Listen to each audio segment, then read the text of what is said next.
மார்கழி மாதத்தில் எப்படி கோலம் போடுவது அப்படின்றத நாம பார்க்கலாம். மார்கழி மாதம் நிலைவாசல்ல காவி தீட்டி கோலம் போடணும். சில பேர் இதை செம்மண் அப்படின்னு சொல்லுவாங்க. இந்த சிவப்பு நிற செம்மண்ணை தண்ணீர்ல கரைத்து வாசல் படிகள்ல தீட்டி அது கொஞ்ச நேரம் காஞ்சதுக்கு அப்புறமா அந்த செம்மண்ணுக்கு மேல அரிசி மாவு கோலம் போட்டு பாருங்க. அது அத்தனை மகாலட்சுமி கடாட்சத்தை உங்க வீட்டுக்கு கொடுக்குங்க. மண்பாங்கான இடத்துல அரிசி மாவுல வெள்ளை நிறத்துல கோலம் போட்டுட்டு இந்த செம்மண்ணை அப்படியே அதற்கு பார்டர் கொடுத்து பாருங்க. மகாலட்சுமியை உங்க வாசல்ல அமர்ந்திருக்கிற மாதிரி அத்தனை லட்சணமா இருக்கும். இந்த காவிக்கு பின்னால ஒரு சில அறிவியல் ரகசியங்களும் மறைஞ்சிருக்கு.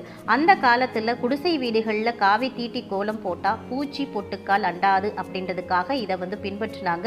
இன்னும் ஆழ்ந்து இதை ஆராய்ச்சி செய்து பார்த்தா செம்மண்ணில் கேலமைன் அப்படின்ற ஒரு வேதிப்பொருள் இருக்கிறதாவும் இதை விரல்களால் தொட்டு கோலம் போடும்போது நம்முடைய தோலில் இருக்கக்கூடிய செல்களுக்கு நன்மை தரக்கூடியதாகவும் சொல்லப்படுது. இதையும் தாண்டி